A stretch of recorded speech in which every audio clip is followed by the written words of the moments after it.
Salut les fans, j'espère que vous allez bien. On se retrouve pour la vidéo récap de l'année, enfin compte de toutes les sorties de l'année, que ce soit Universal, Warner et même des petites exceptions que Eric nous a préparé. Il nous a fait un magnifique tableau. Et d'ailleurs, je mets mon casque tout de suite pour accueillir notre ami Eric. Salut Eric, comment tu vas? Ah, salut David, ça va bien, et toi, tout va bien? Écoute, comme une fin d'année, fatigué par tout ce travail, et puis c'est fête qui approche, et du coup, c'est l'occasion, comme on fait à chaque année, de faire ce fameux récap de toutes ces sorties. Et oui, comme ça on pourra prendre enfin un petit peu de vacances, car avec cette année très chargée, il est temps pour nous de nous reposer un petit peu jusqu'à l'année prochaine, jusqu'à 2026, qui nous promet encore de beaux produits, encore de belles sorties. Ouais, il y a des. On en parlera en fin de vidéo, c'est un petit peu de ce qui nous attend. Exactement. Ne cramons pas les étapes. Voilà, ne mettons pas la charrue avant la bœuf. Voilà, donc restons concentrés, restons focus. Déjà, tu nous as fait un magnifique listing. Oui, ça pourrait être plus joli, hein. Moi, je trouve, franchement, j'aurais pas fait mieux. C'est représentatif, voilà. Exactement. Donc voilà, vous voyez ce petit listing qui apparaît à l'écran, qui est préparé par notre ami Eric. On commence par, c'est sorti en mars, le 14 mars, on a eu le premier 45 tours du projet 72 Country Folk Rock. Tout à fait, hein, ouais. Le petit 45 tours qui a été enregistré au Morgan Studio, hein, et avec B.G. Cole à la guitare, et on retrouve donc Joe Laville et moi. Donc c'est une très bonne version. Une version alternative qu'on ne connaissait pas. Version alternative qu'on ne connaissait pas, et c'était la bonne surprise aussi de cet album, le Country Folk Rock, qui sortait 15 jours plus tard. Exactement. Donc celui-là, il était affiché à 16,99€, une pochette sympathique. Voilà. Bon, c'est vrai que le prix des 45 tours, ces dernières années, maintenant, c'est ça. C'est 17 balles, on peut pas faire autrement, ça baissera pas. Ça va faire qu'augmenter avec le temps, malheureusement. On en est les premiers dégoûtés, hein, mais c'est comme ça. Hein. Tu te rends compte que quand j'étais jeune, dans les années 80, écoute, un 45 tours, en gros, c'était ce prix-là, mais en francs. C'était 16 francs, 17 francs, ou c'était 13, 14 francs qu'on avait le 45 tours. C'est presque comme multiplié par 10. Oui, mais il faut peut-être le mettre en corrélation avec le salaire de l'époque aussi. Exactement, bien sûr, faut pas oublier ça. Notre chère inflation. Ah ouais. Donc ça, c'est sorti le 14. Après le 28, on a eu donc la Total Country Folk Rock, c'est-à-dire le 33 tours à 31,99€, le fameux livre disque à 35,99€, le 33 tours Hello USA.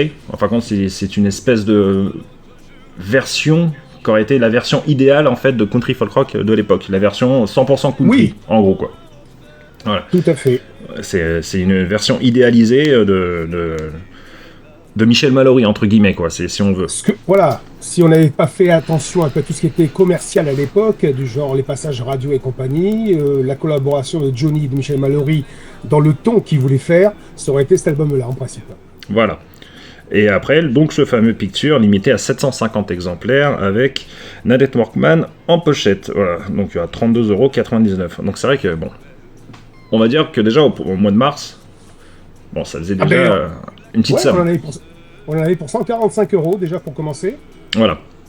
Mais ça reste un projet quand même qui était cool. Faut quand même. Moi, c'est un projet qui m'a vachement botté. Je trouve que les deux versions alternatives qu'on avait, c'était cool. Oui. Et puis, il fallait savoir un peu que le mixage de l'époque était un peu plat, et justement, le mixage de Laurent Guénaud a fait en sorte que tous les instruments soient rehaussés, et puis on a eu de belles découvertes également, que ce soit en version alternative. On a eu de très belles découvertes pour ce produit-là, donc il n'y a rien à dire, il n'y a rien à jeter. Non, et il faut dire, Laurent Guénaud a fait du bon boulot, parce qu'à la base, en plus, les pistes, elles n'étaient pas en super état, et surtout, ça avait été surmixé à l'époque, ça grésillait dans tous les sens, donc il a eu un mal de chien à nous sortir quelque chose de potable là-dessus, mais il a bien fait son boulot. Ah ouais, il me disait, dès qu'il a ouvert les pistes, tout se mélangeait, tout était poussé à fond. Il a tout pris en pleine poire. Ah ouais. C'est le cas de le dire. Et les réglages étaient très, on va dire, très fins, c'était très fin à faire, à moduler tout ça, car soit une piste pouvait déborder sur l'autre ou quoi que ce soit, il fallait se jouer à très peu pour pouvoir donner le mixage que nous connaissons à ce jour. Exactement, ça c'est des choses que la plupart des gens ignorent, mais en fin de compte, c'est la cuisine qui est faite derrière par les ingénieurs du son est assez compliquée par moments, vraiment. Voilà, là c'était assez pointu. Voilà. C'était assez pointu. Donc déjà Universal qui démarre sur le chapeau de roue cette année. Ensuite, il faut attendre le mois d'avril pour avoir des nouvelles de Warner qui nous sort en fin de compte un 45 tours Splatter, édition limitée à 1000 exemplaires pour le Discardet. Alors là, c'est pas... Ils ont dit, il y a de la lumière, on arrive. Voilà. Ils se sont un petit peu... Ils se sont dit, bon, voilà, on va faire quand même quelque chose. Et ils ont fait ce 45 tours qui est joli. Voilà, c'est quand même un effet joli. Avec cette pochette qui a été utilisée pour le 33 tours, pour le CD. Voilà, ils ont acheté qu'une seule photo, voilà, pour illustrer le live at home. Toujours pas de vidéo en vue, on n'aura pas de DVD très certainement, voilà, parce qu'ils n'ont pas acheté les droits de diffusion. C'était sur quelle chaîne ça avait été diffusé, ça je me rappelle plus d'ailleurs. TF1, c'était TF1, c'était Home @live, c'était sur TF1. Voilà, c'était une chaîne de TF1, voilà, mais c'était voilà, donc ils n'ont pas acheté les droits. Voilà. Et le prix, ce 45 tours, en fait, c'est difficile à jauger parce que. Ben oui. Les disquaires, c'est une petite moyenne que j'ai marqué, 25 €, c'est une petite moyenne, vous voyez, parce qu'après les disquaires mettaient le prix qu'ils désiraient. Exactement. C'était les disquaires. Exactement, voilà, c'est un peu, voilà, il y en a certains qui jouaient le jeu qui le vendaient entre 20 et 25 € et d'autres qui ont vachement beaucoup plus abusé, qui l'ont vendu 30, 45 et compagnie. Voilà. Bon, sympa, mais ça reste quelque chose de très commun pour Warner, quoi, je veux dire, c'est rien d'inédit. Voilà, il se foule pas la rate, non, du tout, même pour te dire, je l'ai pas, hein, celui-là. J'ai fait l'impasse. Oui, je peux comprendre, beaucoup ont fait l'impasse, après, voilà, on n'est pas obligé de tout acheter, hein, c'est toujours ça que je dis, parce que souvent quand je fais une vidéo où j'annonce les précommandes, les choses comme ça, les gens, ils hurlent au scandale, mais en fait, je comprends que des fois, les prix peuvent être chers, on reviendra sur ces passages-là, mais... on vous met pas le couteau sous la gorge, quoi. Vous n'êtes pas libre à vous d'acheter. Chacun est libre de faire ce qu'il veut, et puis voilà. Et puis et de mettre le prix qu'il veut. Exactement. Notamment le prix qui par rapport à ce disque qui est sorti aussi pour le Discardet et qui vient de Culture Factory. Oui. Culture Factory. Avec un petit point d'interrogation. Un point d'interrogation, parce que pareil, là, le prix c'était un peu la foire à la saucisse, on peut le dire. Voilà, ça oscillait entre 60 et 75 €. Voilà. En gros. Donc en gros, on fait une moyenne à 68 €. Voilà, pour tout le monde. Voilà. Et puis donc, voilà, ce petit disque avec évoquant les vagues de la mer. Voilà, il y a du liquide dedans. Il y a du liquide dedans, voilà, on le tourne, il y a le liquide, il tourne, voilà, c'est sympa, c'est un effet sympa. Pareil, j'ai fait l'impasse, moi, sur ce disque, parce que, 68 €. Et puis Culture Factory, je ne collectionne pas Culture Factory, c'est une maison de disques indépendante de Warner et de Universal, voilà, ils font, en fin de compte, ils prennent des chansons libres de droit, qui sont tombées dans le domaine public de chez Jenny, c'est-à-dire les chansons d'avant 63, pour être tout à fait précis. Tout ce qui est d'avant 63 est dans le domaine public chez Jenny. Et tout ce qui est à partir de 63 est protégé encore par le droit d'auteur et le droit d'exploitation des maisons de disques. C'est pas parce que vous payez la SACEM par exemple que vous avez le droit d'éditer un picture avec les chansons D'où viens-tu Jenny. C'est interdit. Parce qu'il y a un droit d'exploitation qui est propre à la maison de disques qui s'étale sur 70 ans à partir de l'année 63. Voilà. Entre guillemets pour les infos. La nouvelle loi, est apparue en 2013, donc c'est pour ça que... Exactement. Maintenant, c'est encore protégé à 70 ans, tout ça. La loi a été changée par Paul McCartney. Oui, entre autres, oui. Parce que ces chansons, les chansons des Beatles allaient tomber dans le domaine public et il a fait changer la loi pour que ça passe à 70 ans, pour que le catalogue des Beatles ne tombe pas dans le domaine public, tout simplement. C'est ça. Déjà que Michael Jackson avait racheté tout le catalogue des Beatles. Exactement. Le père McCartney donc s'est rebiffé et puis s'est fâché avec Michael Jackson et puis jusqu'au jour il a pu récupérer donc tout ce catalogue-là, et puis évidemment a poussé à ce que les droits d'auteur lui soient reversés, et que ce soit repoussé, parce que les Beatles, on sait que les Beatles n'ont duré que de 1962 jusqu'à 1970. Exactement. Donc voilà pour cette sortie de Discardet, avril. Ensuite, on arrive au 9 mai, avec le 45 tours Les Larmes de Gloire, qui annonce la sortie de Toulouse 2000. Voilà, ça c'était un petit peu une petite surprise, voilà, on s'y attendait pas du tout. Ouais. La seconde grosse sortie de chez Universal, la musique. Voilà, tout à fait, avec donc Les Larmes de Gloire, inédit en audio, voilà, issu du live de Toulouse. Donc belle surprise, c'est une version sympa, voilà, que Johnny a chanté que ce soir-là. Rien de plus à dire dessus, quoi. Je veux dire, pour les fans, c'est vraiment, c'est cool de découvrir ce morceau et ce live qui a une très bonne qualité sonore. Voilà. malheureusement pas d'image. Pas d'image, il y a des images qui tournent sur YouTube, mais c'est le concert du 2 juin qui tourne. Oui. Bon, après, on pourrait faire un petit montage, son et images, mais... Mais parce que voilà, le peu d'images qu'on a proviennent de Patrice Golupo qui avait filmé, en fin de compte, pour le making-of, mais il a filmé quoi? Il a dû filmer peut-être 10 minutes, un quart d'heure du concert, mais en dispatché, juste pour faire des plans de caméra pour son making-of. À aucun moment il a filmé un concert entier. D'ailleurs, il le dit, il le répète malheureusement souvent, il n'a jamais filmé un concert en entier. C'était pas son boulot, il le dit lui-même, ce n'était pas mon travail, il y avait des gens qui étaient payés pour ça, moi c'était pas mon boulot. Donc voilà, je sais qu'il y en a plein qui lui demandent, est-ce que tu as filmé ce soir-là, est-ce que tu as filmé ce concert-là? Bah non, le pauvre, non, il a pas filmé. Il a déjà filmé tellement de choses qu'il pouvait pas filmer ça aussi. Donc 17 balles, ce 45 tours, suivi ensuite le 23 mai par le double CD aussi à 17 balles. J'ai arrondi. Ouais, c'est 16,99, mais bon, à un centime près, voilà, ça reste ça le prix. Donc après, voilà, le 23 mai, on a le double CD à 17 balles, les 4 vinyles à 49 €, le Picture à 33 €, et un autre 45 tours exclusivité du store à 17 €, avec dessus Pardon. Exactement, et puis si on prenait tout l'ensemble de Toulouse, on en avait pour 133 €. 133 €, voilà. C'est vrai que là, tous les 2 mois, bam. Vous avez fait un leasing chez Johnny. Donc bah ouais, c'est vrai que ça fait quand même un petit budget, il faut quand même le reconnaître. Parce qu'en fin de compte, voilà, cette sortie de Toulouse 2000, c'était pour annoncer, en fin de compte, c'était un espèce de teaser pour annoncer les 25 ans de la Tour Eiffel. Voilà, parce que Universal préparait ça un petit peu en secret, de retaper ce concert en images, en audio et tout ça, et pour nous sortir finalement au mois de juillet. Le 11 juillet, ce 45 tours allumer le feu avec un nouveau mix, le mix 2025, qui est excellent d'ailleurs. C'est vraiment un très très bon mixage qui a été fait. On peut remercier justement Jean-Étienne Luce de Tone House Studio, tout à fait, qui s'occupe de tout ce qui concerne ces lives-là. En fin de compte, voilà, les deux ingénieurs du son qui travaillent avec Universal en ce moment, depuis quelques temps déjà, mais voilà, Laurent Guénaud pour le studio, et Jean-Étienne Lose pour tout ce qui est live. Exactement. Voilà. Et Jean-Étienne Lose, j'avais pu justement interviewer au mois de juillet pour la Tour Eiffel. Voilà, on avait parlé du son, et j'avais interviewé aussi Bernard Schmitt. Voilà, et puis donc Jean-Étienne, je t'ai laissé la part. Exactement. Nous, on l'appelle Jet. Jet, ouais. Jet. On l'appelle Jet, Jean-Étienne. Et donc je t'ai laissé la part d'elle, donc voilà, et moi je ne l'ai pas interviewé, mais j'ai interviewé d'autres personnes, comme Roger Abriol, comme Angéline Anonier également, voilà, pour parler de cette Tour Eiffel 2000. Exactement, d'ailleurs l'interview de Roger Abriol était fort intéressante. Voilà, c'est un homme qui a beaucoup de choses à dire et c'est intéressant ce qu'il dit. En tant que fan, c'est vraiment, ça se laisse écouter, quoi. C'est du petit lait. Voilà, quand je l'ai interviewé, j'en ai eu pour plus de 3 heures d'interview. Oui, j'ai eu la chance d'écouter ces 3 heures. Qui était très intéressant. Très bavard. Oui, mais c'est intéressant ce qu'il dit. Mais c'est intéressant ce qu'il dit. C'est ça. Parce que tu peux être bavard et dire des conneries.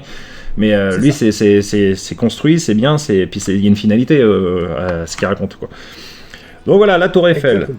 Le 45 tours, ensuite on a eu le Digipack de CD, de DVD avec ces fameuses répétitions, ce filage du 8 juin. Ça vraiment, c'était une très très belle surprise quand même, un excellent document, ça il n'y a rien à dire. Pour 25 €, il y avait un concert totalement inédit de Johnny de 2h14, les répétitions de la Tour Eiffel. Et le son a été retravaillé sur multipiste, et c'est très rare, d'avoir des répétitions en multipiste. Voilà, exactement, et donc ça c'est vraiment... Pour moi, ça fait partie des très belles surprises de l'année et des meilleures sorties. Voilà, ça c'est vraiment un document que j'adore et que j'affectionne beaucoup. Il y a évidemment aussi le Blu-ray, le 4LP à 49 €, le Picture à 33 € et là 3 45 tours exclus au store. Pareil, limité à 750 exemplaires si je dis pas de bêtises chacun. Oui, j'ai pas noté. Il me semble que c'est 750 exemplaires chacun si je dis pas de bêtises. Ouais, je crois bien, ouais. Et tous à 17 balles, voilà. Voilà, donc la face A c'était le concert du 10 juin et la face B c'était la même version, enfin la même chanson, mais en version répétition du 8 juin. Voilà, le filage, ce qu'on appelle le filage. Et si vous achetiez tout ça, vous en aviez pour 192 €. Voilà, donc 139 avant, là 192, voilà, tous les 2 mois. C'est ça. Voilà. Mais voilà, comme je dis, on n'est pas forcé de tout acheter. Mais c'est vrai que, bon, en tant que collectionneur, des fois, c'est très frustrant de voir ces choses-là arriver et se dire, bah, en plus, en édition limitée, si je ne les achète pas, est-ce que je vais pouvoir les avoir plus tard? Des fois, oui. Des fois, il y a de très belles promos. Notamment, on a eu des promos cette année sur le grand LP Book Flagrant Délit qui s'est vendu à 16 balles. 16 balles. Ça. Il était initialement vendu à 120 euros. Moi, je l'ai acheté au prix fort. Et ben, moi, j'avais attendu, j'avais payé 39 euros, j'avais l'impression d'avoir fait une super affaire. J'avais fait une super affaire, mais après, 3-4 mois après, il est à 15 balles. Tu dis, mais... Malheureusement, ça, voilà, ça c'est le jeu. On ne sait pas ce que ça donne par la suite. C'est la surprise. Voilà. Et donc, du tout. C'est pour ça qu'on s'est retrouvé. Alors oui, j'ai pas compris pourquoi. Alors que le précédent 70 vie était bien parti aussi en grande taille. Le que je t'aime, je crois qu'il n'y en a plus du tout. Enfin, le Johnny 69, il n'y a plus du tout d'hyper coffret 69. Non, comme 67 aussi. Voilà. Introuvable. Vous trouvez cela, mais voilà, accrochez-vous. Il faut chercher. Et ouais, des fois je trouve regrettable que Universal ait laissé tomber le projet, ces projets-là, car c'était beau à ouvrir, c'est beau à découvrir les images. Il y avait même un peu plus de pages que dans le livre disque classique. Ouais, il y avait plus de pages. Ouais. Et ça a été abandonné, à cause de coûts, et puis justement à cause parce que ça partait pas assez. C'était trop cher, ça se vendait pas. Voilà. Le contenu n'était pas assez intéressant pour certains fans, ce que je peux entendre totalement, quoi. Moi pareil, je l'avais pas acheté à sa sortie parce que 120 euros quand même. Mais bon, là on s'égare, nous divergeons, nous continuons sur cette année en fait, parce que cette année, là on a eu cette grosse sortie Tour Eiffel Universal, mais toujours aucune nouvelle de Warner. Mais qu'est-ce qu'ils font? Warner? Mais ils sont où? Ils sont au 21 novembre, ils nous ont sorti le fameux 10e anniversaire de l'album de l'amour. 4 mois plus tard. 4 mois plus tard, coucou, on est là, on existe, et ils nous sortent ce vinyle Propeller. Ils aiment bien mettre des mots anglais, voilà, pour faire c'est stylé, mais c'est juste un design qui fait une hélice, tout simplement. Alors ils précisent bien fait main, mais comme j'avais expliqué dans ma vidéo, tous les disques qui ont cette tronche-là, qui soient splitter ou ces choses-là, c'est toujours fait à la main, c'est jamais fait par une machine, c'est obligé d'être fait à la main. Donc il n'y a rien de fou à dire ça, et ce prix de 42 euros pour ce vinyle, moi je l'ai pris. Enfin, je l'ai pris. Ma femme me l'a offert. Très gentille. Elle est adorable. Elle est adorable. Mais bien sûr. Mais quand j'ai eu, je dis, mais il est 42 euros quand même. Elle dit, oui, mais bon, ok. Bon. C'est cool, je l'ai, mais 42 balles quand même. Limité à 1000 exemplaires. Bon, il y en a encore ou pas? Ah oui, sur la Fnac, tu peux encore le trouver, tu peux le trouver encore sur Amazon. Hein. Et c'est pas impossible que dans quelques temps, tu le trouves sur Amazon à 35, voire 29 euros. C'est à mon avis, il y a des promos qui vont arriver. Hein. Bon, les soldes arrivent au mois de janvier. Exactement, les soldes de janvier. Donc pour ceux qui ont loupé certaines pièces, ça sera peut-être l'occasion de les trouver maintenant en solde. Mais bon, voilà. Exactement. Spoiler alerte, c'est la chose qu'on aura de Warner cette année. Hein. Maintenant, voilà. Oui. On a eu deux choses, voilà, ce 45 tours de la Tour Eiffel et ce vinyle du 10e anniversaire de l'amour qui n'apporte absolument rien de neuf si ce n'est son format différent au niveau du vinyle et à l'intérieur, c'est les dates qui changent. Voilà, ils ont fait ça pour les deux, hein. Voilà, ils ont fait une édition spéciale, avec des couleurs, mais bon. Alors peut-être qu'ils se réservent pour l'année prochaine. Je ne sais pas, c'est possible. Peut-être que l'année prochaine, finalement, ils vont tout péter et puis ils vont faire un truc de dingue. Ils vont nous sortir du Stade de France 2012 ou je ne sais pas. Enfin, le fait est que là, voilà, pour cette année, Warner nous a sorti que 2 petites choses.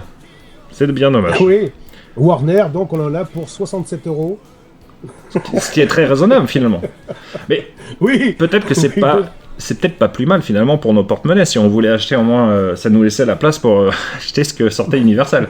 Parce que si Warner s'était mis aussi fort qu'Universal cette année, financièrement ça aurait été difficile pour les gros collectionneurs, ceux qui ne peuvent pas s'empêcher de tout acheter, ça aurait été difficile pour eux de tout prendre. Vraiment très difficile. Et donc là, décembre 2025, Rock'n'Roll Attitude 40e anniversaire, on en a déjà longuement parlé. Oui, il est là. Ouais, donc ça c'est le livre disque. Hein. Voilà, c'est la version 2015, mais qui était une très bonne version aussi quand même, 2015. Bien sûr. Rock'n'Roll Attitude, on en a parlé déjà en long, en large et en travers sur la chaîne, et même Eric en a fait plusieurs émissions, des bonnes émissions d'ailleurs, des très bonnes émissions comme d'habitude. On l'a exploité. On l'a exploité déjà, Rock'n'Roll Attitude, c'est vrai, bon. même si c'est un album que j'aime beaucoup, on a fait le tour, j'ai envie de dire. Surtout que là, c'est tout frais. Ben oui. Et puis là, on n'aura rien d'autre de plus dans les années suivantes. S'ils veulent faire un 50e anniversaire ou quoi, il n'y aura rien de plus. Voilà, là, les seules choses qu'on peut apporter aujourd'hui comme analyse, là, je veux dire, à cette date-là, là, on tourne cette vidéo, on est le 22 décembre. Ce qu'on peut dire, voilà, c'est qu'ils ont vendu plus de la moitié du stock en ce qui concerne vinyle, CD, de ce qui est sorti le 5 décembre. Voilà, donc les 3 versions vinyle, je crois qu'elles sont rupture de stock. La version bleue, Fnac, rupture de stock. CD, ils en sont pas loin de la totalité vendue aussi. Et là, le gros coffret à 70€ qui est sorti il y a 5 jours, où je vous ai fait la vidéo du déballage. Même j'ai mis des réserves dessus en disant comme quoi que pour le prix, c'était trop cher pour ce que c'était, je l'ai dit. Il n'y a pas de numérotation. La découpe des pages, il y a des morceaux de poussière qui se sont collés sur les photos. Et puis le contenu, voilà, évidemment, le carton est un peu trop cheap pour le prix, quoi. Je veux dire, c'est 50 balles, ça valait 50 balles. Pour être, même si le DVD est très intéressant, mais hormis ça, le contenu, on n'est pas au rendez-vous là-dessus. On n'est pas au rendez-vous là-dessus, on est d'accord. Et malgré tout, plus de la moitié ont été vendus. Voilà. Plus de la moitié ont été vendus. Donc, malgré tout, c'est bien, parce que ça veut dire que Johnny continue d'être acheté, collectionné, et ça permettra de continuer des projets intéressants l'année prochaine, en espérant que les prix vont se tenir. Oui, c'est ce dont on espère. Parce que, voilà, le truc... il y en a, ils disent, ouais, mais faut pas acheter. Je comprends que tu dis, faut pas acheter, mais si t'achètes pas, après, la finalité derrière, c'est que potentiellement Universal va se dire on freine des cas de fer, on sort moins de choses, voire plus de choses. Oui. Ou sinon il y aura très peu à la rigueur, ou sinon ça peut être très peu de contenu, enfin de contenant, on va dire. Il y aura très peu d'éditions, c'est-à-dire il n'y aura pas autant de vinyle, il n'y aura pas autant de CD, il n'y aura pas autant de versions de tout ça. J'ai envie de dire encore si on évite d'avoir 36 versions couleurs pour avoir qu'une seule efficace. Pourquoi pas? Mais je pense que ce genre de projet-là, Rock'n'Roll Attitude, c'est un projet très grand public, qui sert à plaire au plus grand nombre, y compris aux fans de Michel Berger, parce qu'il y en a certainement qui ont acheté ces versions pour avoir pour avoir cette chanson-là. Voilà, c'est la direction Universal. C'est la direction Universal qui a décidé ça. Il fallait miser un maximum sur cet album-là. Voilà. Et donc, ils ont eu toutes ces déclinaisons-là. Ce n'est pas forcément par le fait du chef de projet, non, parce que c'est la direction aussi qui va décider en combien d'exemplaires il faut l'éditer, quelle version il faut faire. Exactement. Et ce genre de projet-là sert quelque part à financer les archives live. Et tout le travail de recherche qui est fait sur les livres disques, qui sont des projets beaucoup plus minimalistes et qui sont vraiment centrés sur les fans. Je sais pas si on comprend ce que je veux dire concrètement. C'est-à-dire que s'il n'y a pas ces gros projets qui servent à remplir les caisses entre guillemets d'Universal, on peut dire adieu à des projets plus intimistes. C'est ça. Et qui eux font vraiment, on va dire, vibrer le cœur des fans.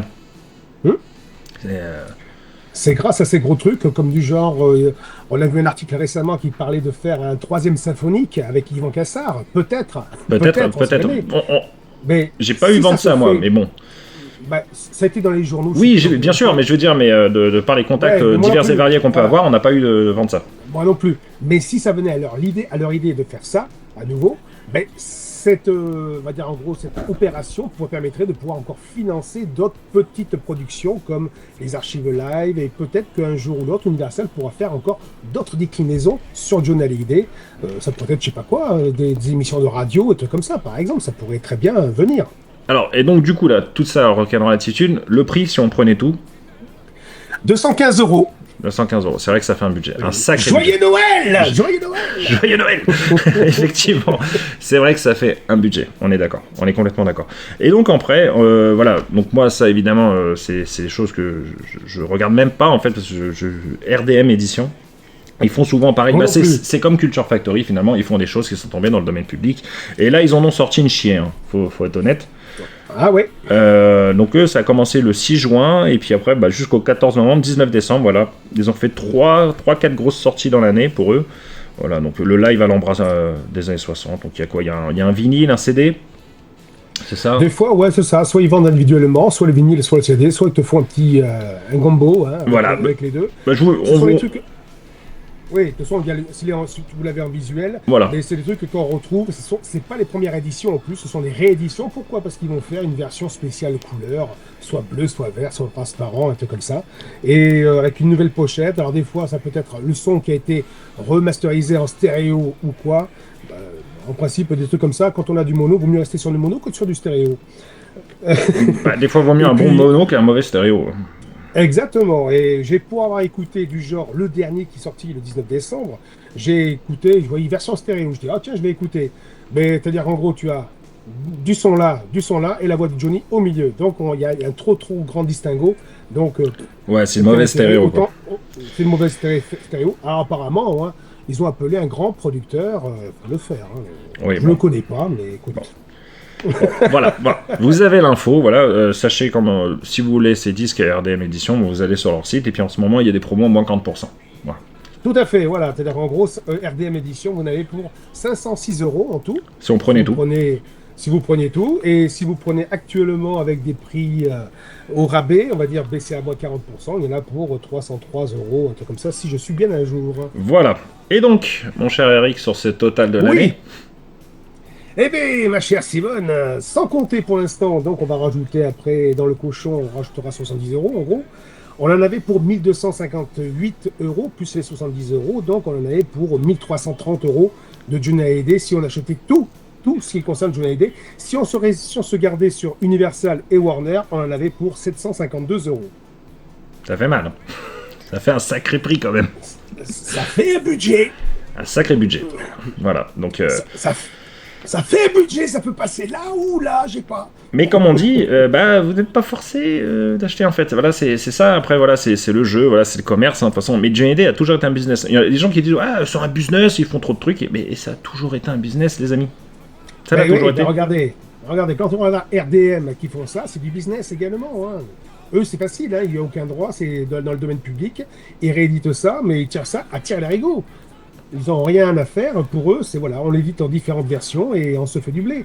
Et il y en a qui achètent, bien entendu, on le voit. Hein. Aussi bien sur ton groupe, David, on le voit très bien qu'il y en a qui mettent leur achat sur RDM ou sur Culture Factory. Mais ils ont raison de se faire plaisir, si ça leur fait plaisir, bah, qu'ils y aillent. Voilà, chacun fait ce qu'il veut de sa collection. Moi, il n'y a pas de jugement de valeur là-dessus, chacun fait ce qu'il veut de sa collection. Du tout, voilà. On achète Universal, on peut tout acheter, comme on peut être sélectif. Il n'y a pas de mal à faire du bien, voilà. Absolument, absolument. Et donc pour l'année prochaine, on va très rapidement, parce que c'est pas le sujet de la vidéo, mais très rapidement, bon, bah, déjà tout le monde sait qu'Insolitude sort en avril. Voilà. Printemps, ouais, tout à fait, voilà. Printemps 2006. Il va y avoir de la version alternative, il va y avoir il y a de la matière. On va dire, il y a un peu plus d'une quinzaine de titres en plus de l'album. Oh malheureux, qu'est-ce que tu dis? Il y a un peu, et voilà, donc voilà, il va y avoir de la matière, vous inquiétez pas là-dessus. Et au jour on en parle, là, donc ça travaille dessus, hein, voilà. Ah oui. Ça travaille dessus, rien n'est fini, rien n'est défini non plus. Ouais, c'est encore en plein dans les boutons de potard dans les mixages, là, c'est encore plein dedans. Exactement. Et très rapidement, voilà, 2026. 96. Ouais, j'allais dire, tu parles de 30 ans de quelque chose. 30 ans de quelque chose, voilà, 30 ans, voilà. Donc, ça se prépare. Voilà. On n'en dira pas plus. C'est tout. Voilà. C'est tout ce qu'on dira. Voilà, c'est tout ce qu'on dira. Il nous reste plus qu'à vous souhaiter de très bonnes fêtes de fin d'année. Bonne fête à vous tous. Bonne fête, David. Ah, mais bonne fête à toi aussi, Eric. Voilà, j'espère que tu auras plein de Johnny sous le sapin. Bon, je sais pas, je pense pas. Non, j'aurais du Foo Fighters sous le sapin. Ah, bah, c'est quand même pas mal aussi, c'est pas mal du tout. Oui. Oui. Il faut savoir écouter autre chose que du Johnny également. On est d'accord, on est complètement d'accord. D'ici là, les amis, nous, on vous souhaite d'excellentes fêtes. Prenez soin de vous, et puis on se retrouve très bientôt sur la chaîne Johnny Hallyday Collection. Ciao. Avec plaisir. Ciao.